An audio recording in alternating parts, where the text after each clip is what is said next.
Welcome to Agents of Nothing, an episode-by-episode recap and analysis from the perspectives of a veteran and a new recruit. And now, a quick word from our sponsors.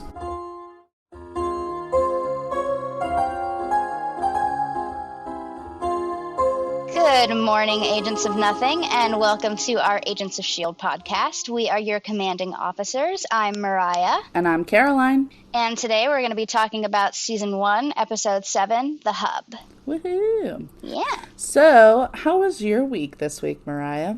It's pretty good. My mission this week has been to, try and make new friends. Yeah. When Dad got sick last year, me and Aaron were already planning a move, but we had to, very quickly change our plans, and we moved back to my hometown. It's almost been a year, and we aren't planning on really leaving anytime soon. We're surprised that we actually kind of like it. Yeah. But the thing is, it's so weird coming back to your hometown after some time away, and, your old friends, you don't know if you'll get along with them anymore. Mm-hmm. And then, you're trying to make new friends, but it's I know almost everyone in this town already.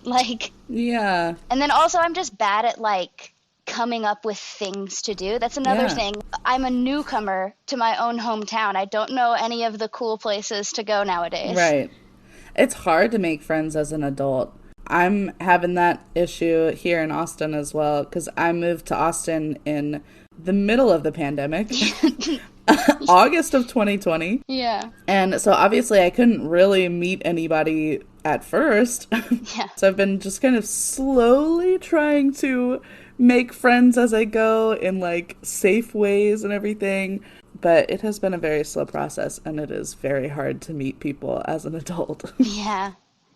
And then, I don't know, I'm sure that, it is still Texas, but in Austin, there's likely to be more like-minded people around you.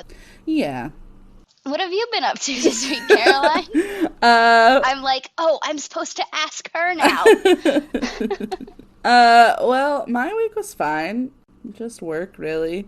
Me and my boyfriend went to a cool little wine bar in Austin last night. It was nice. That sounds nice. Yeah, it's a renovated house, basically. So it's super cozy and intimate, and they have low couches outside on the deck, and so it was nice. We got to so it's a wine bar, right? So they have cheese plates and tapas and pizza and stuff. But the food was actually really good. And then they also had a dessert option where you can roast your own marshmallows and make your own s'mores at your table, which was really cute. So we did that. So that's so cool. Nice. Yeah.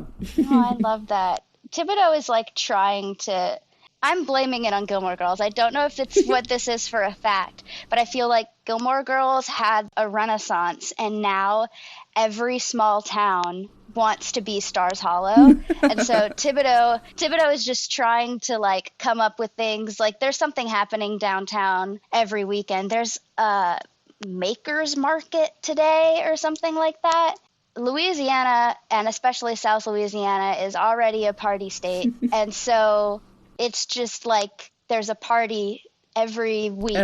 They're ramping up the festivals. Well, anyway, do we want to start this episode? Yeah, let's jump on in. I'm going to try to start listing the writing and directing credits at the beginning of the episode. So this episode was written by Rafe or Rafe. I definitely meant to look this up before. Judkins and Lauren LaFranc, and it was directed by Bobby Ross. Cool. So Caroline, why don't you go ahead and tell us what characters we met in this episode? For sure. So we meet 3 new S.H.I.E.L.D. agents in this episode. So we have Agent Shaw, who has a very big nose. Agent Victoria Hand, who really likes secrets, surprisingly. And Agent Jasper Sitwell, who is a tattletale. I didn't like him. I love your descriptions. I feel like they're my favorite part of every episode. I'm so glad. So let's get into this episode. So we start off, a man is being forced down a dim hallway with 2 goons beside him. He has a sack over his head and his hands are cuffed behind him and they're just bouncing around. His hands made me laugh so much. He gets like shoved down into a chair, and the Russian guards with him pull off the hood, revealing our father, Agent Coulson. Our father. Our father. Who art in S.H.I.E.L.D. We can't go there. We can't go there. My mom will hate it. Okay. Anyway, so Coulson is looking very cocky. He says, I don't mean to alarm you, but I think you have a mold problem. Down here, you're like, you got to get rid of that standing water. You're going to breed mosquitoes. Exactly. That's where the mosquitoes hatch. Yes. You got to dump it out. Get rid of it. So anyway, so they punch him and move him over towards like a torture chamber thing. Coulson tells the torturer that if he doesn't have the intel on him, then he shouldn't proceed. And I don't know what that means, but then May and Ward show up and rescue him. The three of them, as well as the unknown other man, climb out of a hole in the icy tundra snow, and they jump on a dogless dog sled that whisks them away, and yet again, we get no explosion. God, what a ripoff. I know. I was so confused watching this opening scene because I didn't remember any of this. It was a weird, like, setup to the story that didn't have anything to do with the rest of the episode. Yeah. And so it was going, and I'm like, I don't remember this episode at all. What the fuck is going on? For real. I was so confused. It was a very elaborate setup to just be like, we're going to the hub. Yeah. They could have just said that. Coulson goes, hey, gang, today we're going to the hub. The hub is a place where... Let's go on a field trip. Yeah, anyway, so back at the lab on the plane, Simmons is examining this stranger, who we now know as Agent Shaw, and she tells him not to breathe, but then she pulls Mariah's catchphrase, and she goes, that was a joke. I just need to clarify. She says that he can breathe, but not through his nose, and only minimally through his mouth. So don't breathe. Yeah, so don't breathe. So it wasn't a joke, actually. That's also me. So she sticks a metal straw up his nose, and it makes the most disgusting noise I've ever heard. I hated it. She's like pulling something out of his sinuses. So we learn that his name is Agent Shaw, and the object up his nose was some kind of flash drive or something that he was keeping safe. That's disgusting. The awkward exchange at the end, just like, yeah, well, thanks, we got it now. Goodbye. You're good. You got it out. But that's a relief. A lot of sinus pressure is just, you're suddenly gone. That's a lot of pressure to have in your sinuses. I'm sorry about that. I bet he was having a sinus headache the whole time. How are you supposed to be undercover in these conditions? So Coulson takes it, and Fitz and Skye are both like jumping at the chance to help, but Coulson keeps everyone at bay, saying, sorry, this is classified, level 8. It's going to the hub. And everyone seems to know that that means to go away, except for Skye. She tries to rally the troops into finding out more information, but Fitz says, no need to get started on one of your socialist riffs. Fitz, what? So, Ward and May are a little bit more helpful, actually. They explain that the hierarchy and compartmentalization of intelligence are what keeps S.H.I.E.L.D. secrets secret. May elaborates slightly, saying that the way the missions are handled on the plane is very different from the way they're handled at the hub. And the plane seems a lot more fun than the hub, doesn't it? Yeah. Which system is better? The one that's more fun. Always. Always. Efficiency? No. Fun? Yes. So the hub is apparently an airport in a classified location. Everyone there has a very strict dress code, apparently, because they're all wearing the same suit. The team all swipe their ID badges to get in, but Skye doesn't need to because her digital prison bracelet is apparently her ID. She is immediately getting ideas about scanning the S.H.I.E.L.D. database for info about her redacted files, and Coulson shoots her down, but he does say he'll look into it for her. The level 7s are all invited into a briefing room, and Fitzsimmons are very excited about Victoria Hand. I mean, I always thought her last name was a secret, but So, Sky's bracelet, however, gets captured by a magnet in the wall, like right outside the door, which was rude. Coulson tells her to wait there, and then Simmons runs off to see the lab, leaving Sky alone, apparently. Literally, everyone in this episode so far is being so rude. Like, why can't any of them just tell her what to expect? Like, I know it's supposed to be funny, like, haha, she's the outsider, she doesn't know how it works, but I was so frustrated because literally they could have just told her. Like, Fitzsimmons could have literally just, like, grabbed her arm and been like, oh no, sorry, that meeting isn't for us. But, like, there's no training for this job. There's no onboarding process. There's no, like, employee agent consultant handbook. This is ridiculous. It's my worst nightmare. This whole scenario is just nightmare fodder for me. Call the union. This is how I feel at literally any job I've ever had, no matter how long I've worked there. Yeah. Me and Sky are built different because I would have just gotten overwhelmed and found a bathroom to cry in. I would not have gotten anything done that day. Props to her for pushing through it, I guess. You're doing great, sweetie. Coulson, May, and Ward go in and they meet Agent Hand. After the very brief introduction, she's like, well, now that that's over with, here's what you need to know. Victoria Hand is a hashtag girl boss with her pink streaks and her bright fuchsia lipstick. Hashtag girl boss. Hashtag I'm a shield agent. What's your superpower? Gaslight, gatekeep, girl boss. So she tells them that the intel that they got from Shaw was about a weapon with a name that I will not even attempt to spell, much less pronounce. In layman's terms, however, it's called the Overkill device, which is very dramatic.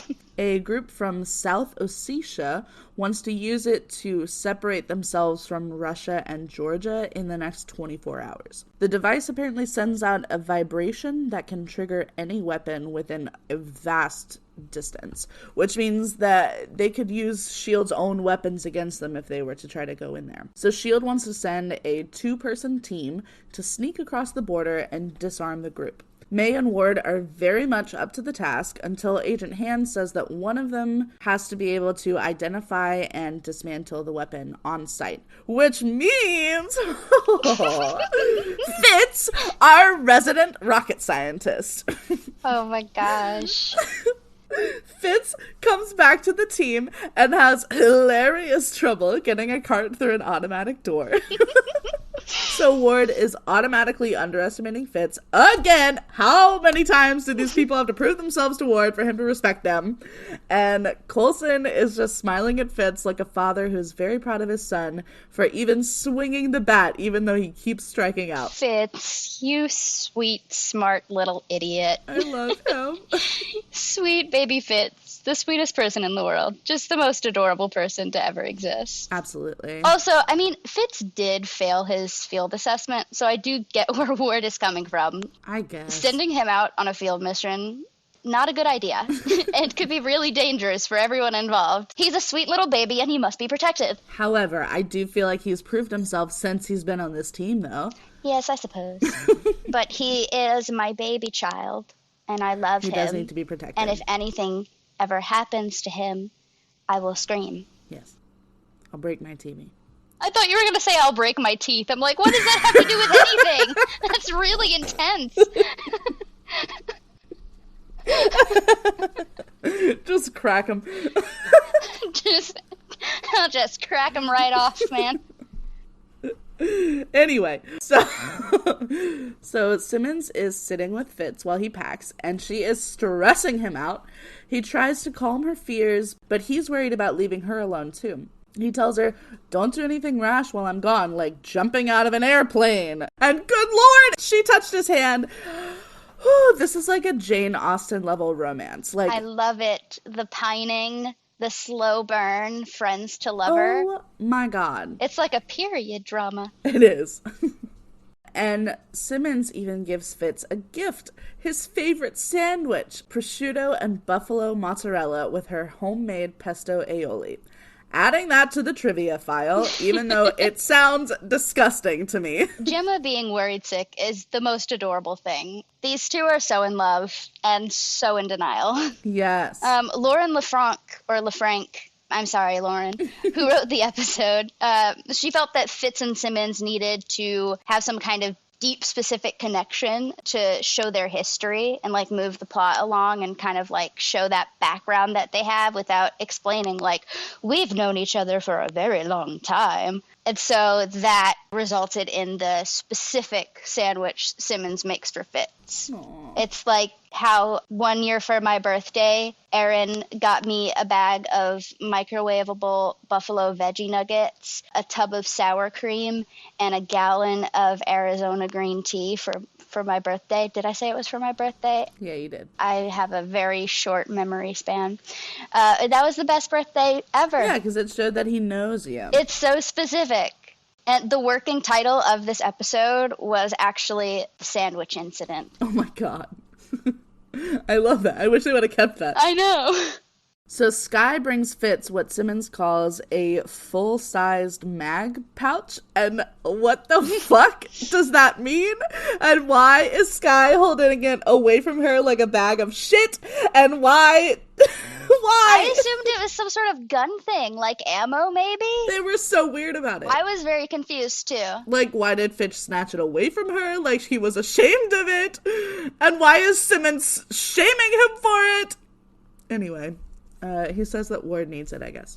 I don't know. Maybe we're just particularly unobservant this week, but I feel like there's a lot of like exposition that is just not well explained at all. Yeah, absolutely. I'm like, are we supposed to know what that is? Right. And then the whole opening scene, I'm like, they could have completely cut this out and the episode would have still worked. It felt like there was an episode missing. What might have happened, the next episode was supposed to be the 7th episode. Oh. They had to switch it around, I think, to coincide with the MCU, which I'm very excited to talk about that. Okay. But I don't know that that would make this make any more sense. I don't know. It's just there's a lot of missing information that they expect us to fill in the blanks for. Anyway. Maybe we're just dumb. I mean, I don't know. I don't feel like I'm dumb, but maybe. I feel pretty smart. Yeah, sometimes. Until I talk. Right. Moving on. We are talkative today. I'm so sorry. This is going to be a longer episode. Let's just resign ourselves to that, I guess. We're just going to agree. Okay. So, May and Coulson are giving Ward their deadline, and Fitz comes in and gives a classic Ward line, "More moving, less talking, Agent Ward." And Fitz and Simmons give each other one last look before he and Ward head out. More pining, more Jane Austen pining. But Skye does not trust that the two of them will be okay. Coulson tries to reassure her that the hub knows what they're doing, but now I'm very worried about Fitz. Ward can fuck off, but Fitz! He must be protected. Yes! Ugh. So then we cut to the Caucasus Mountains, aka where white people came from, and Ward is driving them into a parking lot while Fitz is telling a story about Simmons, obviously, where she is in a bunny suit, and they only call it that because it covers her whole body? Fitz, what else is she wearing around you that needs to be specified? I mean, they did essentially go to college together. And Ward wants to kill him already, but I am so happy. I would have laughed at his story. Absolutely. Even if I didn't understand it, because I love him. And that's what you do. That's what you do! For people that you love. Yes. You laugh at their jokes, even when they're dumb or they don't make sense. And when they info dump on you, even if you have no idea what they're talking about, you at the very least pretend to listen. And you say, wow, that's very nice. I'm glad that you like that. You throw in some hmms and interesting and oh, wow. Oh, really? Yeah. Oh, yeah, for sure. Yeah, totally. Yeah. Oh, okay. Yeah. Something. Come on. You don't just sit there. It's that easy. So Ward leads them into this rinky-dink little shack that his contact apparently lives in. He warns Fitz that this guy probably won't like him, but I bet he will. Then we find out that the shack is a Russian sports bar. Ward goes over to the bartender to ask for Yuri, and suddenly everyone in the place is pulling a gun on him because apparently Yuri is dead. I love that his contact had enemies. Yeah. They're like, oh, you're Yuri's friend? We fucking hate Yuri. We murdered Yuri in his face. Get out of here, you idiot. So back at S.H.I.E.L.D., there are way too many people in the lab. Simmons saves the night-night gun from being broken, and she's still extremely worried about Fitz. Skye points out that May might have the clearance to know something, And May just stares at her and gives nothing away. I am obsessed with May. She's like, we know what we're supposed to know. When we have more information, we'll react. And then May kicks everyone out. But Skye is not willing to take no for an answer, and so she goes to bug Coulson about it. Obviously. Coulson is talking/flirting, as he does with everyone. What a minx. With Agent Han, who brings up his recovery in Tahiti. And Coulson once again says it's a magical place. But this time, it's more of an automatic response that he seems, like, surprised by. And I knew there was something weird about him calling it that. And I'm saying it again. I think it's witches. I don't know. Ooh, I was hoping you'd notice that. It's getting juicy, folks. Yes! I'm so excited. We're gonna figure it out. I can't wait to watch your head explode. There's literally nothing that I could say that would spoil the things that are coming. No matter how much hinting I do. I'm gonna try not to hint, but God, I can't wait for your reactions. I'm excited. Ward and Fitz are tied up in the, like, storage room of the bar while the Russians wait for their boss to get there. Ward starts asking Fitz questions to, like, figure out their escape plan, including, are you familiar with the term slam and cram? Which feels like an improv line and also like some kind of frat boy homophobic innuendo or something. Fitz is not interested in any of Ward's possible plans. They sound terrible. They're awful. So while they're arguing, the boss lady comes in and she asks if they are separatists. They explain that they're actually trying to stop the separatists, but the lady does not trust them, and so her guard raises his gun. But before he can shoot, the power goes out. And I don't know why that would stop him, because I'm pretty sure the guns could shoot in the dark, but wonderful. I'm so glad. Oh no, the lights are out. You were already aimed at him. So, back at the hub, Skye catches up with Coulson to beg him for more info on Ward and Fitz's mission. But he does not give anything away. Or does he? Simmons was watching the whole time, obviously. And so, when Skye starts to suggest that they'll have to sneak around to find out what they want to know, Simmons balks. She's like, do not involve me in any of your bad girl shenanigans. I love her so much. She's so cute. I truly think that you are like, you built your personality around Skye and Simmons. You were an amalgamation of the two of them. I'm an amalgamation of every fictional character I have ever latched onto. So Skye scares her into helping Snoop. Back over at the Russian bar, Fitz has befriended this scary mob lady and is being held by his ankles by one of her henchmen so that he can fix their power outage. And Marta really likes Fitz. She calls him a little bear and says that she likes watching him work. Ward is still being held captive by another henchman because nobody likes him. That's what happens when you're boring. And a dick. So Fitz fixes the power. The whole bar cheers for him. And he's like, it's nothing. I'm just a man. This is such a good Fitz episode. Oh my God. So anyway, so the Russians give Fitz a very salty vodka shot, I assume. And then he gets down to negotiations. Fitz promises the Russians 2 million rubles because he thought that they were counted like pesos. And Ward is giving him shit for his negotiation skills. But apparently the whole power outage was Fitz is doing all along. That cute little sneak. Little stinker. So as they are in the back of a cargo truck heading across the border, the truck starts slowing down. And Ward is about to go check things out when gunfire starts. And then he decides maybe they should both stay there. That made me laugh so much. So as the border troll is Border troll! That's my foreign policy. The troll on the border! I'm running for president, and that is my whole... Troll in the dungeon! That's my whole foreign policy. At each border, there will be a troll. You have to solve a riddle, and if you can solve the riddle, you are now an American citizen. Congratulations, whatever that means to you.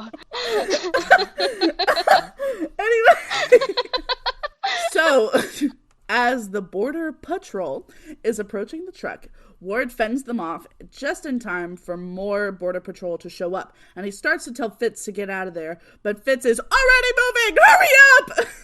So then we cut back to S.H.I.E.L.D., and Coulson tries to interrupt May's Tai Chi, but he does not. She keeps going. He just starts venting about his frustrations with keeping their team in the dark, because he actually likes how they do things on the plane. And May has not said a word the entire time, but then she just rolls her eyes as he leaves. She's such a good listener. Just the best friend a girl could have. So Skye and Simmons are on their own mission. Skye does not have the clearance to enter this restricted hallway, so she gives Simmons a walkie-talkie and a device that will check browser histories or something. Simmons keeps finishing all of Skye's sentences because she missed Fitz. You think that, like, finishing each other's sentences is a Fitzsimmons thing, but I like the idea that it's just something that Simmons does with everyone. She's just like that. And that Fitz is just the only one who does it back. Simmons is actually having fun sneaking around, but then she gets caught by Agent Sitwell, who I don't know who that is. What the fuck was that? That was Chip. So after Agent Hill and Nick Fury, Agent Jasper Sitwell is another character that makes a crossover from the Marvel movies into a Marvel television series. Oh. So before this, he played the same character in the 2011 Thor movie and the 2012 Avengers movie. Okay, gotcha. So he catches her as she's like trying to break into this room that she's not allowed in. And so she is obviously horrified. She's being caught. Back in Ossetia, Ward and Fitz have escaped the border patrol, and they find a drainage pipe to hide out in for a while. But not too long, Fitz reminds us. We have a very strict deadline. So back at the hub, Simmons is trying to, like, make small talk with Sitwell, who says to call him Jasper, but I will not. She asks what he's doing in a restricted hallway so late at night, and he says he could ask her the same thing. And she says, no, don't.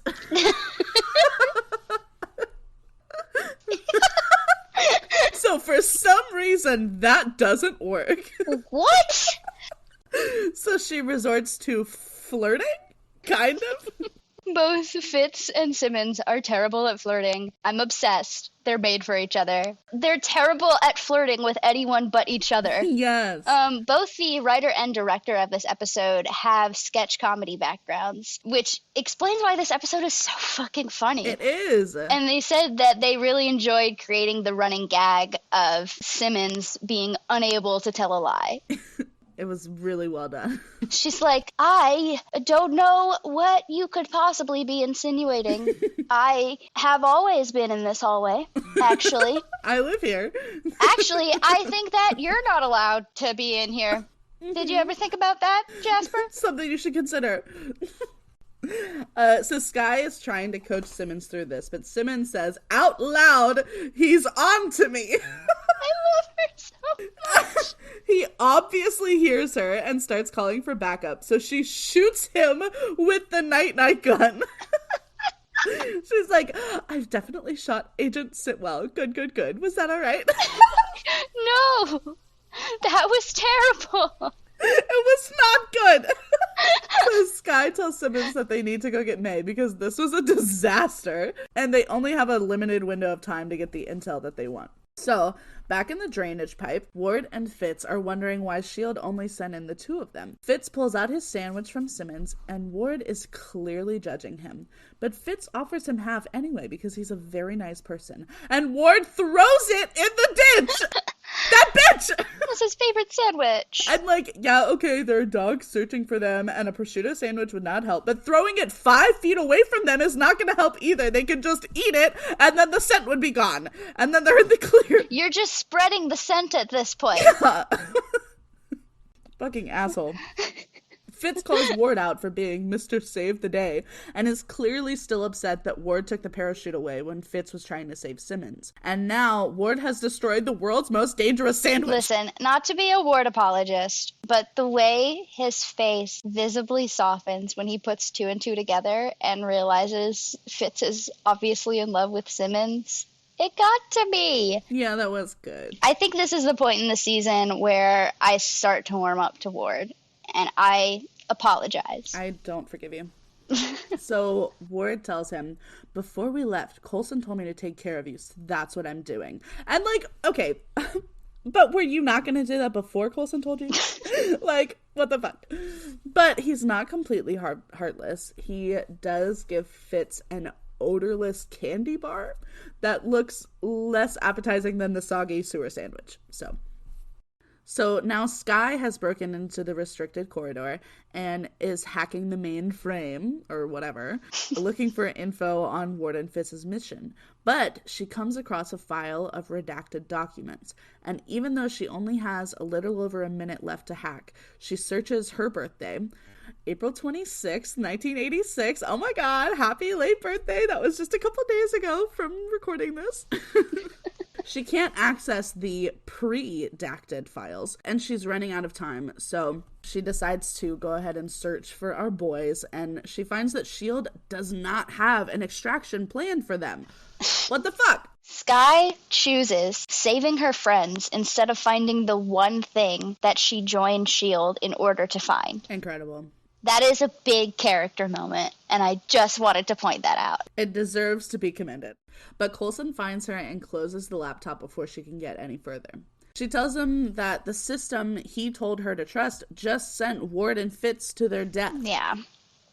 So as a way to highlight the differences between Coulson's small S.H.I.E.L.D. team and the larger S.H.I.E.L.D. organization, our hero, friend of the podcast, and composer extraordinaire, Bear McCreary, introduced a theme for, quote, Big S.H.I.E.L.D., which is meant to feel imposing and new. And for the major scenes in the episode when Skye distrusts the system and takes matters into her own hands, McCreary used her own personal theme in a, pulsing, swirling way, juxtaposed against the same theme in, quote, a warm variation filled with emotion, unquote, in a later scene when Skye and Coulson discuss her parents. We love Bear McCreary. We love him. He's our best friend. Now it's morning in Ossetia, and Fitz and Ward are sharing a sleeping bag on the dirt. Then the ground starts rumbling. A truck is coming. So this is when we find out that a mag pouch actually is a sleeping bag that camouflages whoever is in it, apparently. So they zip it up and the truck rolls directly over them because they are sleeping in the middle of the road. And then I realized, oh, the truck picked them up. It's a magnet pouch. Magnet. A mag pouch. So, back at the hub, Skye is ripping Coulson a new one about this suicide mission. She's bringing up the fact that certain number levels are apparently more expendable than others because S.H.I.E.L.D. only sees them as numbers. Coulson tries to de-escalate while still having S.H.I.E.L.D.'s back by attempting to explain why these secret missions need to be kept secret, and that Skye doesn't have any context for the information that she saw, which seems like a major deflection to me. So she listens, and Coulson spouts more, weird propaganda, I may need you to keep a secret one day, and I need to know that you can keep it. And it's the problem wasn't that she couldn't keep a secret, it's that she doesn't like other people keeping secrets from her. But she asks one more question, if Coulson knew that there was no extraction plan. Coulson says, that's classified. And that's fucking bullshit! That means no, he didn't. It's so obvious, too. So clear, just say that you didn't know, and then you're all on the same page. You can just be mad together. So back in Ossetia, the truck that they were riding under brings Fitz and Ward directly to the facility that they needed to go to. They roll out from under the truck and sneak over to the side of the building where Fitz starts working, and he's talking about Simmons again, obviously. And Ward goes to signal the extraction team, but from the look on his face, he's realizing that there's no one there to save them. But he doesn't tell Fitz yet. Fitz sets up his device to be able to see through the concrete wall, and he sees 2 guards with automatic weapons. Wait, no, there's 3 guards now. He's attacking the other guards. Ward walks out the door having just neutralized the guards himself. It gets me every fucking time. This episode is so funny. It's hilarious. They make it to the room where the overkill machine is stored, and Ward says, this doesn't look like it could take a jet out of the sky. And Fitz is like, well, you should know by now that looks can be deceiving. Also, it's a pretty big device. So they take the metal door off the front of the device, and Fitz takes a look at the core, this is going to take a while. Ward says, you have 10 minutes. And Fitz is like, I thought you'd say 5. And he sets his watch. I love it. Back at the hub, Coulson is confronting Hand about the non-extraction plan. I knew he wouldn't have known about this shit and gone along with it. Hand brings up that people like Romanoff don't have extraction plans, but Coulson's like, yeah, but she knows that shit going in. They should have at least been able to make the choice and like decide for themselves if they wanted to do this mission without any kind of backup. Yeah. And Hand gives him the same old trust the system bullshit that got them here in the first place. So Victoria Hand is obviously a high-ranking S.H.I.E.L.D. agent, and this was her first appearance in the MCU. She was basically written into the show to lie to Coulson. Executive producer Marissa Tancharoen called this, quote, a very significant thing for him to deal with Victoria Hand lying to him and facing the fact that the organization that he's been dedicating his life to lied to his face about the people on his team. That's significant in his journey. Absolutely. And the writer of the episode, Lauren LaFranc, called being able to feature Hand in the episode really exciting because I assumed that she was in the comics. And added that the writers were at a point where they wanted Coulson to start questioning things. And here is Victoria Hand, who has a hard line. She sees people as numbers more than people. Yeah, that makes sense. Yeah. So, at the Overkill device, Ward is trying to get Fitz to give him instructions for the last part of the disarming process because there will be no extraction. Ward wants to buy Fitz enough time to get away before he sets off the remote beacon. But Fitz just looks at him for a second and he's like, I'm not leaving. I'm every bit the S.H.I.E.L.D. agent that you are, even if you think I'm a coward. And Ward's like, whoa. Oh, that pissed me off so much. The way he said, whoa. Like, where's this coming from? As if that's not literally what they've been talking about for the last 24 hours. Fitz says he's not trying to prove anything. Coulson told him to take care of Ward, too. And okay, I know everything Ward does pisses me off, but I really love what Fitz says to him, because Ward clearly thinks of himself as like the grunt TM who has to protect everyone else at the expense of his own well-being because he doesn't see himself as being as valuable as everyone else on the team. And Fitz very clearly lays out for him that Ward's life matters to him and that they are in this together to the end, even with what Ward did to Fitz's sandwich. I love that this episode starts to further the relationship between Ward and Fitz. It's a really great, complicated friendship that, you know, will continue to build and really pays off at the end of the season. Yeah, I'm enjoying their relationship so far. So back at S.H.I.E.L.D., May is telling Skye and Simmons the plan for them to react to the information, and Coulson wants in. Fitz is on the last wire that needs to be detached, and Ward is trying to give him one last chance at a head start, but Fitz just pulls the wire and tells Ward, your turn. They get out of the building as the S.H.I.E.L.D. infiltration team starts dismantling the whole building. And they're unsure what to do when the plane hovers over them and Fitz says, oh, it's the extraction team. And Ward says, no, it's the cavalry. And Ward, we have been over this. Stop calling her the cavalry. Oh my God. Literally. She has asked you to stop multiple times now, and you just keep doing it, even when she's not around. So, back at the hub, Sitwell reports to Hand that the team was extracted, but he didn't think there would be an extraction. Hand says, it was Coulson's team. They didn't need one. And like, okay, but you could have told them that from the start and they would have been ready for it. Is she insinuating that the reason that they didn't have an extraction plan is because they knew that Coulson would go and pick up his guys? Right. Like, was this a way for this organization to cut corners? To like not have to pay for an extraction team or use gas or something? What the fuck? Fucking bullshit is what it is. What the fuck? There's a lot of assumptions that have to take place for that to happen. So in the sky, Coulson meets Ward and Fitz as they come aboard and shakes their hands saying, we look out for our own. Then Simmons shows up to greet Fitz and Fitz slowly approaches her and I was like, kiss, kiss, kiss, kiss, kiss. They do not, unfortunately. They do not. Simmons asks how the sandwich was, and Fitz hesitates just a moment, and then he says, it was delicious. And they start bringing his stuff back to the lab. Skye greets Ward with a punch on the shoulder. It's much better form than any of his punches. And they flirt a little bit, but Ward gives Fitz his props.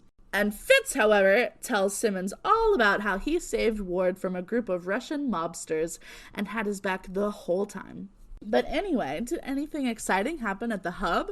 Well, Simmons just shot a superior officer in the chest. No big deal. Their comedic timing is incredible. the way Fitz's face just falls. It was excellent. So Coulson comes back to Skye's bunk, and Skye apologizes for how she spoke to him earlier. Coulson interrupts her to tell her that he found her unredacted file. It turns out the person who dropped Skye off at the orphanage was an unidentified female SHIELD agent.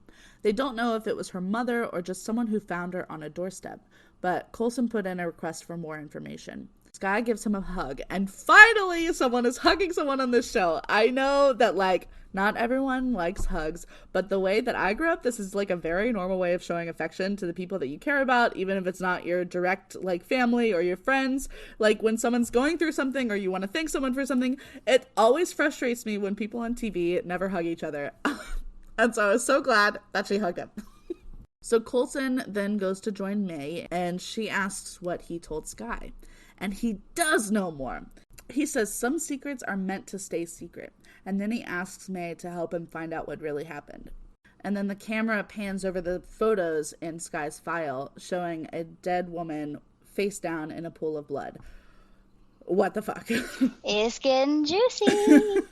Very. The thing is, the little breadcrumbs that are in this crop of episodes, like as we go on in season 1, I'm excited for the payoff, but they're setting up things that are going to happen like seasons later. Oh God. That's the thing about this show, is that they just breadcrumb these possible storylines and then just like pick one. That's so cool. It's so awesome. I love it. So now it's time for the post-content content. I know that it's called the after credit scene, but I like saying post-content content. Coulson enters his office and he's making a phone call. A voice picks up and just says, "Company?" Company? Company, this is name. Coulson requests access to a restricted file. It's his own file about his recovery in Tahiti, but apparently he does not have clearance to access that file, even though he's level 8. They ask if he wants to bring it to Director Fury, and Coulson says no. What? It's getting juicy. So, overall thoughts on the episode. Mine include, towards Fitz and Simmons, kiss, kiss, kiss, kiss, kiss. And also, May. And also I hate SHIELD now. Anyway, what are your overall thoughts on this episode? My thought was I didn't anticipate how hard doing this podcast would be. These build-ups just make me so excited to see how you're going to react to like these stories playing out. I try so hard not to spoil it. I fail, but I try not to give hints. I feel like you do a good job. Even if you are giving hints, I don't get them, so. Like I said earlier, there is no hint that I could give you that would allow you to accurately guess what happens with the May storyline, what happens with Coulson Tahiti storyline, what happens with Skye's storyline. You literally could not guess because it is just so off the fucking walls. Crazy. Well, that concludes our episode on season 1, episode 7, The Hub. Whew. I had a lot of fun this episode. Me too. If you want to keep up with us, if you still listen after this episode. If you're still here. You can follow us on TikTok at Agents of Nothing Podcast, on Twitter at Agent Nothing Pod. You can also go to anchor.fm/Agents of Nothing and send us a voice message with your thoughts. We would love to hear from you. And now, officially, you can donate to us on Anchor, which we would really appreciate. Yes. Yeah, editing and prep do take up a good amount of time, and we'd love your support in keeping this podcast going. Yes. Please. You can also email us at agentsofnothingpodcast@gmail.com. Our personal social media, you can follow me, Mariah, on Twitter at fullswampwitch_, on TikTok at Submarine Warfare, and also on Instagram at Submarine Warfare. And you can follow me, Caroline, on Twitter at RustyPage95, on Instagram at _RustyPage, and on TikTok at CrazyGinger995. Next week, we will be covering Season 1, Episode 8, The Well, so stay tuned for that. Okay, bye! Bye! Love you!